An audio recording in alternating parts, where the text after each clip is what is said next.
Bismillahirrahmanirrahim. Assalamualaikum warahmatullahi wabarakatuh. Selamat pagi, selamat siang, dan selamat malam untuk para pemirsa yang sedang memperhatikan presentasi kami. Kami dari kelompok 8 akan mempresentasikan hasil diskusi QCC kami tentang permasalahan pada lab TMS. Untuk slide pertama akan dijelaskan oleh Mas Zidan Adani. Dipersilakan.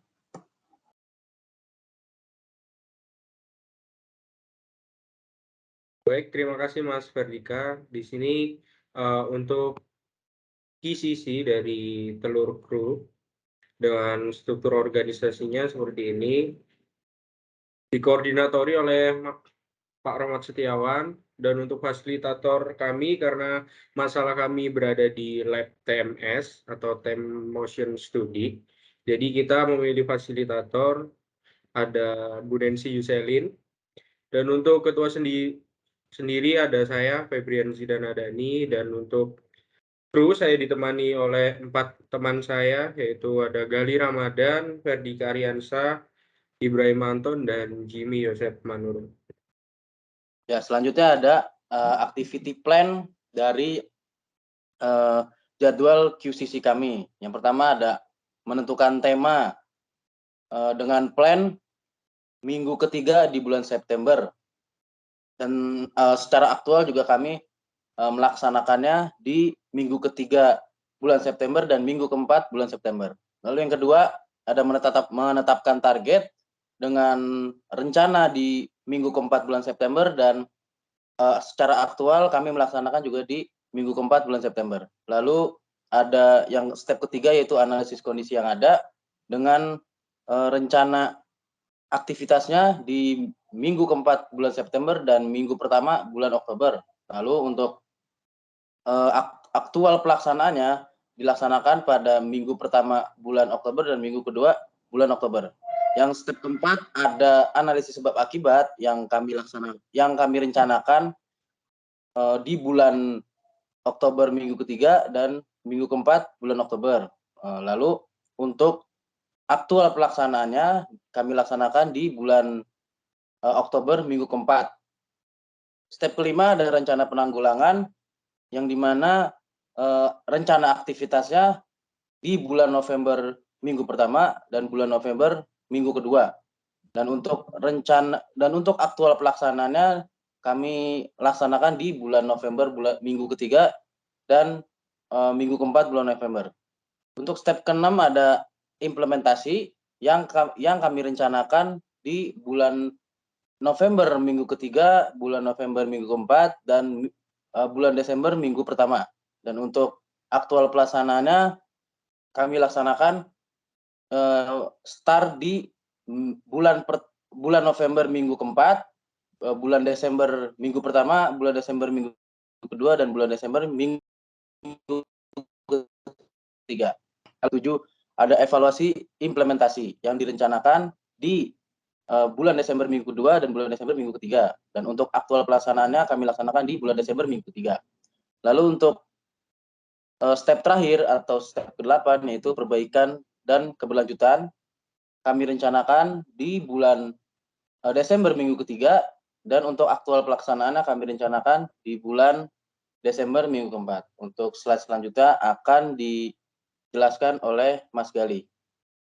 Oke, untuk selanjutnya yaitu latar belakang di mananya QCC tersebut dilakukan. Pada program studi teknik produksi dan proses manufaktur memiliki kurikulum yang mengharuskan mahasiswanya untuk melakukan praktikum. Pada saat praktikum, mahasiswa atau mahasiswi diberikan modul sebagai acuan untuk melakukan praktikum. Alat dan bahan praktikum tersedia di tempat penyimpanan, yaitu almari, pada setiap laboratoriumnya. Penataan barang sebenarnya sangat penting sebab masalah ini berpengaruh pada pencarian barang, kecepatan waktu dalam pencarian barang. Dengan pengaturan yang baik, diharapkan barang dapat diterima, disimpan, dan dikeluarkan dari tempat penyimpanan dalam kondisi dan jumlah yang sesuai, serta waktu yang sesingkat mungkin. Pada lab TMS atau Time Motion Study, masih kurangnya dalam melakukan penataan pada barangnya, sehingga berpengaruh pada pencarian barang dan kecepatan waktu pencarian dan pengecekan barang yang membuat waktu dan tenaga lebih banyak dikeluarkan. Maka dari itu, telur kru untuk mendukung program perbaikan ini diperlukannya pengaturan tempat penyimpanan barang yang baik, meliputi proses, barang, sumber daya, dan sarana-sarana pendukung lainnya. Diharapkan program perbaikan ini dapat meningkatkan efisiensi baik dari segi waktu, tempat, dan aktivitas perkuliahan. Untuk slide selanjutnya akan dijelaskan oleh Mas Ibrahim Anton. Baik, di slide ini ada step 1 atau menentukan tema. Kami di kampus atau di Politeknik Astra mengidentifikasi beberapa masalah yang terjadi dan kami mengambil topik pada lab time motion study dengan masalah waktu pengambilan alat praktikum. Di sini dapat dilihat pada tabel ada presentase masalah dan di situ terdapat 27% atau paling tinggi. Sehingga itu menjadi alasan kami untuk mengambil atau mengangkat permasalahan ini menjadi QCC kelompok telur kru. Dapat dilihat juga pada tabel aspek QCDSM, topik pada lab time motion study mempunyai 70% indeks, yang dimana masalah tersebut berkaitan tentang waktu pengambilan alat praktikum pada lab tersebut. Jadi topik permasalahannya adalah untuk waktu pengambilan alat praktikum pada lab time motion study. Baik, selanjutnya di sini ada terusan dari step 1 yaitu dengan menentukan tema. Di sini ada beberapa aspek dari QCSD MP. Yang pertama yaitu quality dengan mencegah ketidaksesuaian jumlah alat praktikum. Cost, mencegah biaya ganti alat praktikum. Delivery, mengurangi waktu pencarian alat praktikum. Moral, tidak khawatir alat hilang atau rusak. Dan yang terakhir, productivity, menjaga produktivitas waktu pengerjaan modul. Di sini dengan tema mempercepat waktu pengambilan alat praktikum di lab TMS. Dengan alasan yang pertama yaitu ada faktor masalah sering terjadi sehingga mempengaruhi waktu pengambilan alat praktikum. Dan yang kedua yaitu kesepakatan anggota. Nah, ya, untuk step selanjutnya akan dijelaskan oleh Mas Febrian Zidan. Untuk Mas Zidan dipersilakan. Baik, untuk step 2 dalam menetapkan target. Jadi masalah yang ada di lab time motion study adalah waktu pengambilan alat praktikum yang dinilai terlalu lama. Nah, sebelum kita menetapkan target, kita mengambil sampel dengan jumlah sampel 14 dengan waktu rata-rata dari 14 sampel tersebut adalah 74,29 detik. Nah, untuk target yang kita realisasikan atau yang kita inginkan dari tema kita, yaitu dari 74 detik kita turunkan menjadi 10 detik dengan analisis SMART, yaitu untuk spesifiknya menurunkan waktu pengambilan alat praktikum, measurable-nya terukur pengambilan alat praktikum dari 74 detik menjadi 10 detik, achievable melalui kerjasama dan komitmen tim, alasannya atau reasonable, karena pengambilan alat praktikum masih membutuhkan waktu dan memaksimalkan ruang almari penyimpanan agar dapat menampung alat praktikum lebih maksimal. Dan untuk time bound-nya atau waktu penyelesaian QCC ini adalah selama 3 bulan. Dengan target menurunkan sebesar 86,5% dari 74 detik menjadi 10 detik. Selanjutnya di sini ada step 3 yaitu analisis kondisi yang ada ya.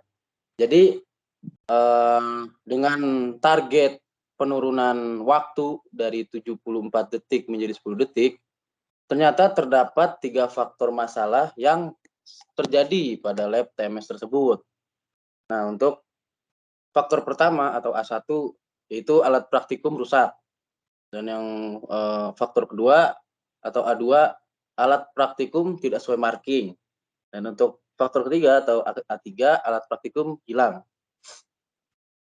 Jadi di sini ada penjelasan tabel mengenai faktor-faktornya, yang dimana faktor kedua ini frekuensi kejadian atau jumlah kejadian ya terjadi sebanyak 7 kali. Lalu untuk frekuensi distribusinya sebanyak 10, dan untuk presentasenya kejadiannya ini sebanyak 70%. Untuk presentase masalah sebanyak 77,8%, dan setelah diakumulatif menghasilkan 77,8%.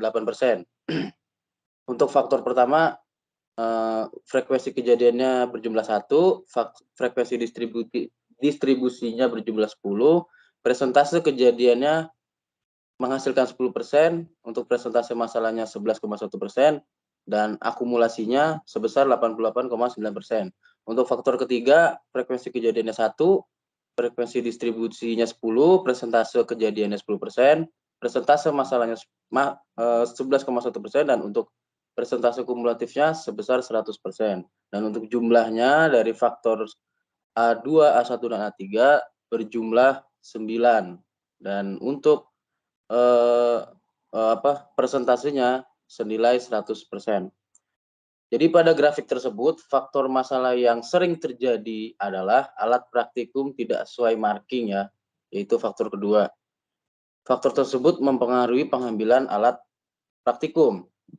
Nah, di sini kami sudah memparetokan masalah-masalah yang sudah kami buat dari 3 faktor tadi. Faktor terbesar yaitu pada faktor kedua, yaitu alat praktikum tidak sesuai marking. Bisa dilihat sebesar 77,8%. Untuk diagram batang yang menjelaskan presentase masalah, dan untuk diagram merahnya, diagram batang garis merah menjelaskan presentase secara akumulatif dari faktor A2, A1, dan A3. Oke, selanjutnya terusan dari step 3 yaitu analisis kondisi yang ada atau biasa kita sebut anaconda. Di dalam proses kali ini terdapat 4 faktor, yaitu pertama manusia, yang kedua metode, yang ketiga alat, dan yang keempat lingkungan. Yang pertama kita dimulai dari manusia. Faktor manusia yaitu masalahnya kesusahan menemukan alat praktikum sesuai modul analisa di lapangan yang telah kita buat, yaitu belum mengetahui bentuk atau nama alat yang dicari, atau standar sudah mengetahui bentuk alatnya itu belum ada, yaitu bertempatan di lab TMS dan PIC saya sendiri. Yang kedua itu faktor metode, yaitu pencarian alat masih meraba, dan analisa di lapangannya penempatan alat berubah-ubah, standar penempatan alat sesuai marking, yang dimana penempatan alat ini belum ada standarisasinya. PIC tersebut ada pada Febrian Zidani dan Jimmy Yosef, tempatnya pada lab TMS. Yang faktor ketiga yaitu faktor alat. Masalah yang didapat yaitu tidak adanya tools untuk memudahkan pencarian. Analisa di lapangan, tidak adanya list alat dan denah alat pada almari tersebut. PIC-nya yaitu Ibrahim Anton, tempat di lab TMS. Yang terakhir yaitu lingkungan, ketidakteraturan penempatan alat sehingga menjadi berantakan. Itu adalah masalah yang pada lingkungan. Analisa di lapangan yaitu ruangan yang kurang memadai dan tidak adanya ketentuan penempatan. PIC-nya yaitu Ferdi Karyansah dan tempat berada pada di lab TMS. Untuk step 4 dapat dijelaskan oleh Mas Ibrahim Anton. Waktu dan tempat dipersilahkan.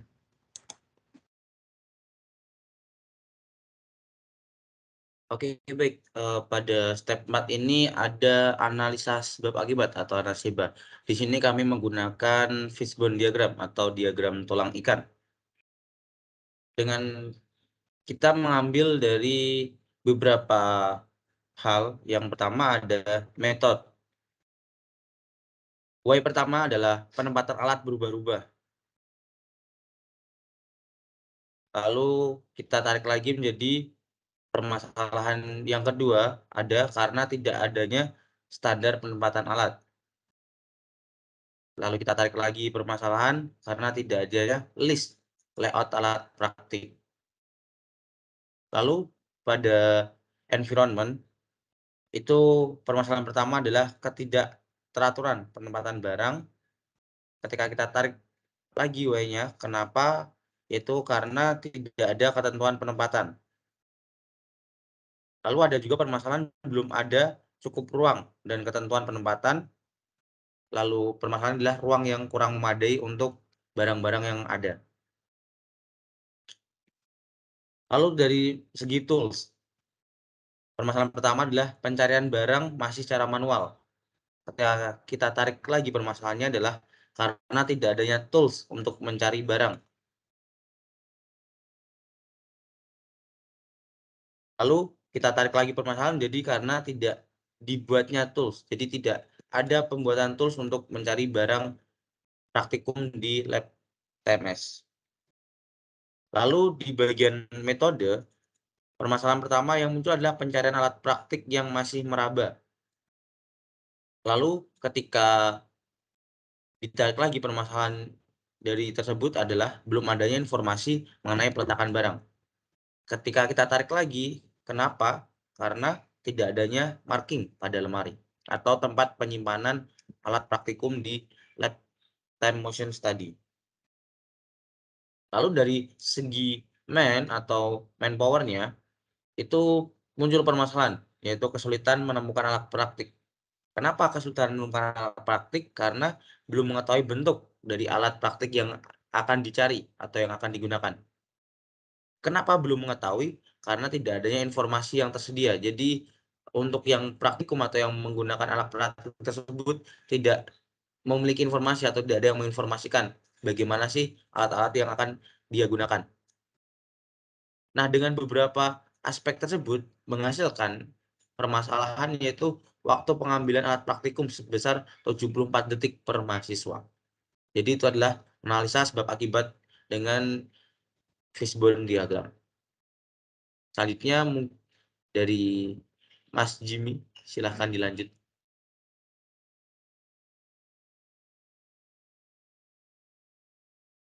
Oke, baik. Di sini selanjutnya ada penjelasan dari step 5, yaitu rencana penanggulangan.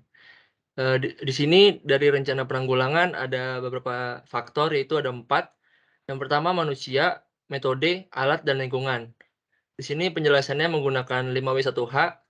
Yang pertama yaitu manusia, buat, yaitu dengan penjelasan belum mengetahui bentuk atau nama alat praktik yang dicari. Yang kedua ada why, tidak ada informasi yang tersedia. How-nya sosialisasi alat-alat praktik sesuai modul. Where-nya itu di lab TMS, where-nya 18 November 2022. Wow-nya di situ di sini ada Ferdian Jidan, Gali Ramadan, Ferdika Ariansyah, Ibrahim Anton, dan saya sendiri Jimmy Yosep. Dan yang kedua itu ada faktor metode dengan what, penempatan alat berubah-ubah, why-nya tidak ada marking atau standar penempatan pada alat. How-nya yaitu pembuatan layout, marking alat, dan sistem peminjaman alat. Where-nya yaitu di lab TMS juga, where-nya 14 November 2022. Yang ketiga ada faktor alat, what-nya itu di sini tidak ada list alat atau denah alat. Why-nya tidak ada inventaris alat. How-nya itu dibuatkan check sheet alat praktikum dengan where yang sama di lab TMS. Where-nya 15 November 2022. Dan yang terakhir di situ ada faktor lingkungan. What-nya tempat yang kurang memadai. Dan yang kedua, why-nya tidak ada ketentuan penempatan alat. How-nya dibuatkan SOP peletakan alat praktikum. Where-nya di tempat yang sama yaitu lab TMS. When-nya 16 November 2022. Slide selanjutnya akan dijelaskan oleh Ferdian Jidan. Baik, di sini terpampang improvement plan schedule. Untuk kegiatan pertama, ada inventaris daftar alat praktikum dengan rencana atau plan di minggu pertama, kedua, dan ketiga. Dan secara aktualnya kita melaksanakan di minggu ketiga, 4 November dan 1-2 Desember. Untuk pembuatan layout, marking, dan labeling, kita plan di minggu kedua, 3, dan 4. Dan untuk pelaksanaannya di minggu keempat, November, minggu pertama, dan kedua Desember. Untuk pembuatan sistem peminjaman alat dan inventaris, ini kita bekerja sama dengan Prodi Manajemen Informatika untuk terkait dengan inventaris alat-alat praktikum yang ada di lab TMS serta sistem peminjaman yang nantinya yang akan terintegrasi oleh sistem dan menggunakan barcode nanti seperti itu. Dan untuk kegiatan keempat, pembuatan check sheet alat praktikum, kita plan di bulan Desember minggu kedua dan ketiga, dan untuk actionnya atau pelaksanaannya di minggu ketiga bulan Desember. Dan untuk sosialisasi sistem mengenai peminjaman alat praktikum, kita plan di minggu ketiga bulan Desember, dan untuk aktualnya kita akan jalan di minggu ketiga bulan Desember juga. Ya, kita lanjut ke step 6 ya, implementasi dari rencana-rencana yang berdasarkan step-step sebelumnya. Yang pertama itu adalah inventaris data alat praktikum. Nah, di sini inventaris kita melakukan inventaris ulang pada lab TMS ya, untuk dapat membantu memaksimalkan barang yang terpakai pada praktek ataupun barang yang sudah tidak dapat dipakai atau rusak. Jadi kita di sini juga menerapkan pola 5S atau 5R, yaitu seri atau seiton. Jadi kami memisahkan barang mana yang masih digunakan, mana yang sudah tidak digunakan. Di sini ada contohnya ya, ada model kami yaitu Mas Ibrahim yang sedang melakukan inventaris ulang pada alat praktikum. Dan untuk file inventaris tersebut bisa dilihat dengan scan barcode yang sudah dibuat atas kerjasama dengan prodi dari manajemen informatika. Jadi setiap inventaris semuanya kami kasih barcode agar peminjamannya itu tertata dan datanya pun saat peminjaman dan pengembalian juga tertata. Nah, untuk slide selanjutnya akan dijelaskan oleh Mas Gali Ramadan. Oke, untuk step implementasi selanjutnya yaitu ada pada yaitu yang kedua pada step 6 implementasi, yaitu pembuatan layout, marking, dan labeling. Implementasi kali ini dapat membantu memaksimalkan ruang almari, yaitu memudahkan pencarian barang juga dan dapat meminimalisir terjadinya kerusakan pada alat praktikum. Pada step implementasi kali ini biasanya pertama dilakukan proses pengelompokan alat praktikum sesuai modul, yang dimana setelah kita menginventaris alat praktikum yang telah digunakan dan yang telah dimasukkan kepada almari tersebut, dilakukannya pengelompokan sesuai modul. Yang kedua, proses kedua yaitu pembuatan layout dan labeling.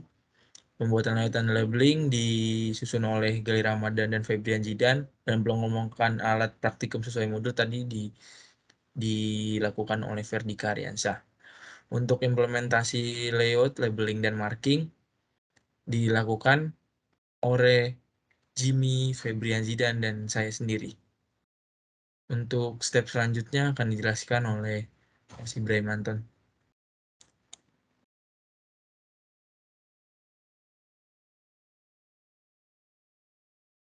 Baik, masih di implementasi. Poin ketiga, ada pembuatan sistem peminjaman. Dengan menggunakan sistem yang kita terapkan ini, sistem ini dapat diketahui kondisi barang, jumlah barang, data peminjam, data pengembalian, dan data alat rusak yang terkoordinir, sehingga dapat dengan mudah untuk ditelusuri kondisi alat praktikum. Jadi dengan adanya sistem yang kita pakai ini atau program yang kita terapkan ini memudahkan dari PIC atau penanggung jawab lab time motion study itu mengetahui keadaan barang-barang yang ada di ruangan lab time motion study, dari jumlahnya, dari keadaannya, bahkan data-data alat yang rusak. Dengan proses ini atau sistem ini yang kita bekerja sama dengan prodi di sistem informatika atau manajemen informatika. Baik, selanjutnya di sini ada lanjutan dari step 6 yaitu ada implementasi.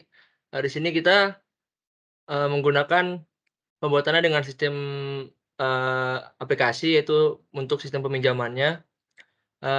Di sini ada terlihat gambar dari data inventaris dengan barang-barang atau alat yang sudah didata atau yang sudah ada. Dan di sini ada sistem peminjaman dari alat-alat yang udah disediain. Jadi contohnya kayak barang yang udah diberikan ID-nya, terus nanti dikasih barcode dan barcode-nya akan di-scan. Setelah di-scan nanti di sini ada data peminjam atau kayak contohnya orang yang meminjam dengan akan ada keterangan NIM yang minjam dengan nama peminjamnya dan sisa koin. Dan di sini ada screenshot mengenai sistem peminjaman, dapat dilihat selengkapnya dengan scan barcode. Itu dengan seperti yang kita lihat. Baik, untuk implementasi selanjutnya yaitu ada pembuatan check sheet. Nah, untuk pembuatan check sheet kali ini yaitu untuk mempermudah dalam menganalisis alat praktikum yang hilang ataupun rusak dan juga untuk memverifikasi data yang ada pada tabel check sheet tersebut. Nah, sebenarnya untuk check sheet ini adalah sebagai bentuk preventif ya atau pencegahan untuk kerusakan alat ataupun kehilangan alat praktikum yang ada di lab time motion study gitu.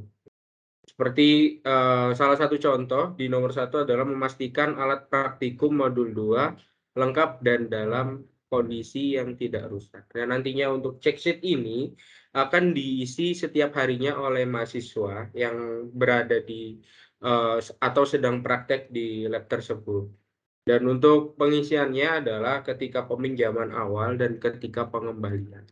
Seperti itu. Dan setelah mengisi check sheet juga ketika ada kerusakan atau kehilangan, maka si mahasiswa atau peminjam akan mengisi form pelaporan kerusakan.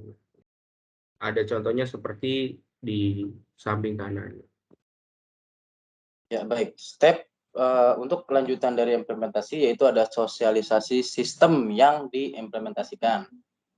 Nah, sosialisasi yang dilakukan ini guna dapat menjelaskan mengenai alur peminjaman dan juga menjelaskan mengenai penempatan alat praktikum yang benar sehingga dapat sistem tersebut terlaksana dengan baik. Jadi di sini ada contoh gambarnya ya.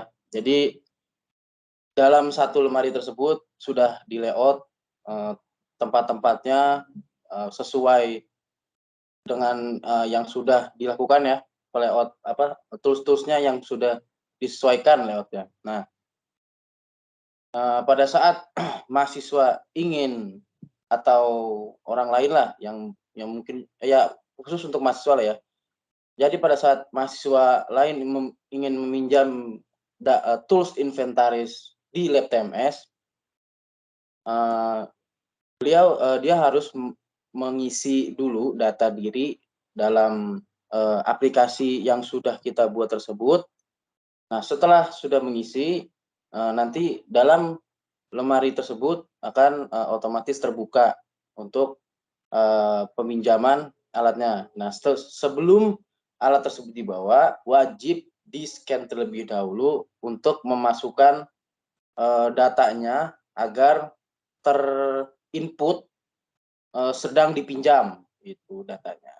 Nah, untuk modelnya sendiri di sini ada Mas Jimmy Yosep Manurung dan Mas Gali Ramadan mengenai sosialisasi mengenai sistem yang sudah diimplementasikan. Nah, jadi di sini ada beberapa anak yang sedang dijelaskan sih bagaimana cara peminjaman dan cara input data mereka ke dalam sistem.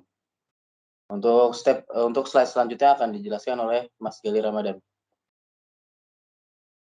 Oke, untuk slide selanjutnya itu dokumentasi yang dimana ini adalah dokumentasi yang telah kami buat dan telah kami implementasikan pada lab time motion study, yang dimana di dalam dokumentasi proses itu yang pertama ada inventaris ulang daftar praktikum. Di sana kita dapat merapikan dan menata ulang kembali. Yang kedua itu kita sedang membuat layout, marking, dan labeling pada almari-almari lab TMS tersebut. Dan yang terakhir yaitu sosialisasi, yang dimana sistem tersebut supaya dapat realisasikannya dengan baik. Dilihat dari bawah ada contoh foto before lemari yang sebelum ditata sama afternya lemari yang sudah ditata. Dapat dilihat lemari yang sudah ditata lebih tertata dan lebih mencukupkan ruang yang ada pada lemari tersebut. Selanjutnya akan dijelaskan oleh Mas Ibrahimanto. Lalu di sini kita masuk pada step 7 atau evaluasi perbaikan. Di awal tadi kita sudah mengetahui atau kita sudah menemukan sebuah masalah yang kita tentukan, yaitu penemuan atau pencarian alat praktikum itu memakan waktu 74, sekian detik. Lalu setelah dijalankan QCC atau penerapan dari masalah-masalah yang sudah dari kami analisa, maka dalam hasilnya itu menumbuhkan atau kita dapat mereduce waktu yang tadinya 74,29 detik menjadi 18,93 detik. Jadi kita dapat mereduce waktu sekitar 55,36 detik tiap modulnya atau setiap pencarian alat praktikum. Dengan cara atau perhitungan presentasi penurunan, yaitu waktu sebelum dikurangi waktu setelah dibagi waktu sebelum dikali 100%. Dengan total presentase yang kita dapat dari penerapan QCC yang ada di masalah Lab Time Motion Study sebesar 74,51%. Jadi hasil dari penerapan kelompok telur kru dalam QCC ini mendapatkan penurunan waktu pencarian alat praktikum sebesar 74,51% setelah penerapan dari QCC kelompok kami.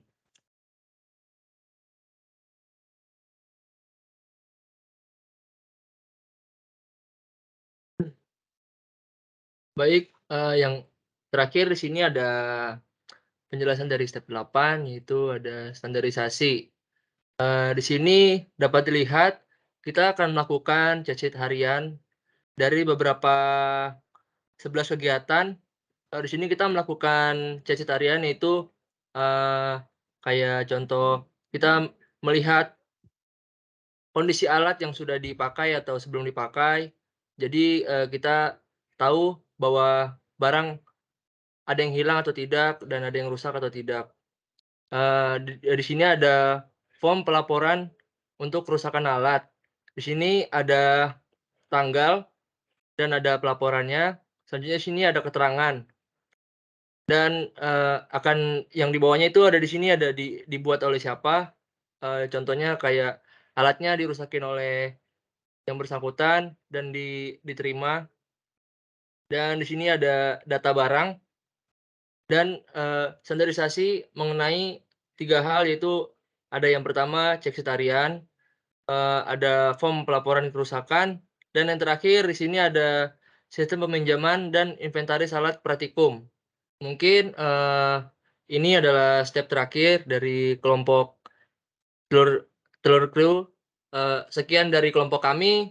Mohon maaf jika ada yang kurang. Saya ucapkan terima kasih.